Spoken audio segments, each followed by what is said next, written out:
प्रणाम मित्रों। आज हम कक्षा 9 में हिंदी में कविता 4 कर्ण का जीवन दर्शन आज के इस प्रथम वीडियो के माध्यम से कवि परिचय और काव्य का भावार्थ समझने का प्रयत्न करेंगे।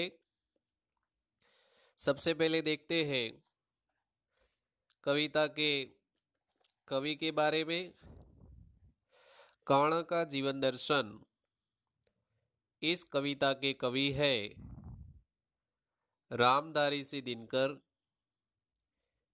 हिंदी के सुप्रसिद्ध कवि रामधारी सिंह दिनकर का जन्म बिहार के मुंगेर जिले के सिमरिया नामक गांव के एक किसान परिवार में हुआ था। उन्होंने प्रारंभिक शिक्षा मुंगेर तथा उच्च शिक्षा पटना में प्राप्त की। पटना विश्वविद्यालय से स्नातक की उपाधि प्राप्त करके कुछ समय तक अध्यापन कार्य किया। दिनकर जी सीतामढ़ी में सब रजिस्ट्रार और मुजफ्फर कॉलेज में हिंदी विभाग के अध्यक्ष रहे। वे भागलपुर विश्वविद्यालय के उपकुलपति और भारत सरकार की हिंदी सलाहकार समिति के अध्यक्ष भी रहे थे।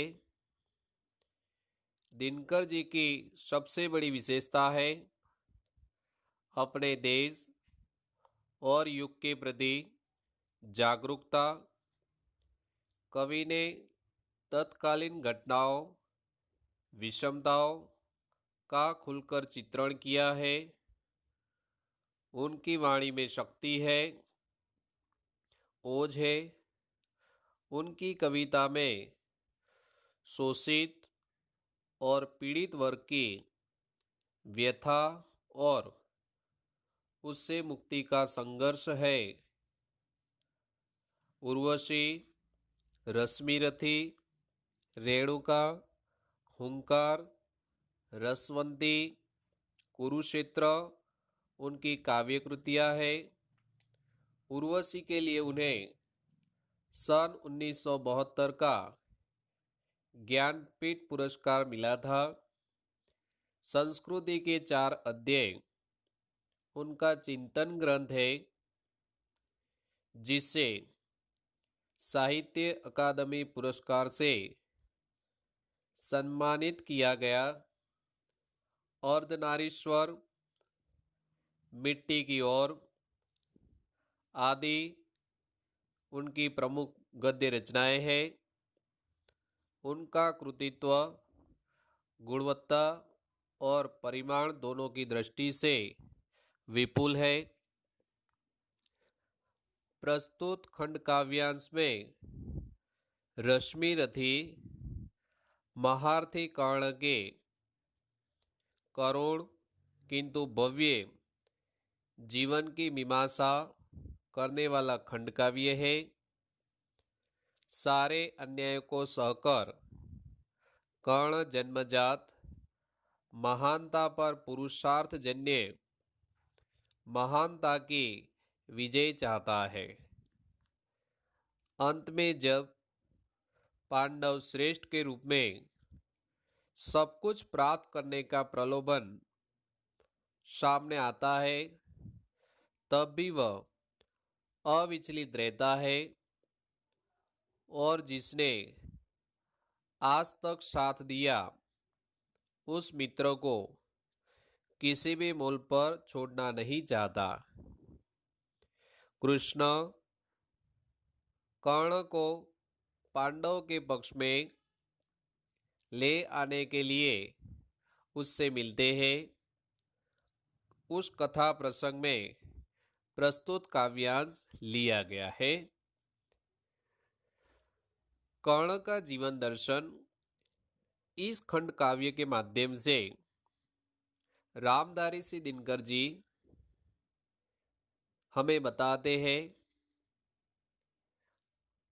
महाभारत में कर्ण कुंती का पुत्र था। पांडवों में वह ज्येष्ठ भी है और एक श्रेष्ठ योद्धा भी थे। उनकी मित्रता दुर्योधन से हुई। अन्याय और अपमान से भरे जीवन से लेकर कर्ण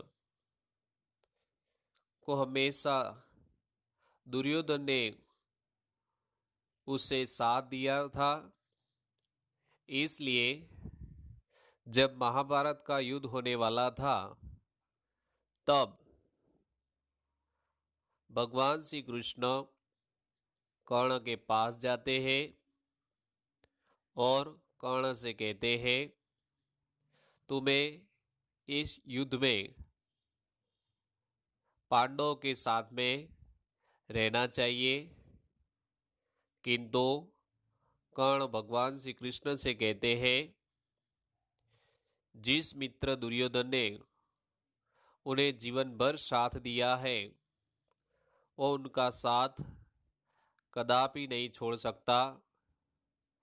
इस कथावस्तु के आधार पर इस खंड काव्य की रचना की गई है। काव्य का भावार्थ हम वीडियो के भाग 2 में आगे देखेंगे।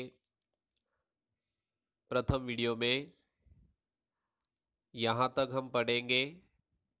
प्रणाम अस्तु।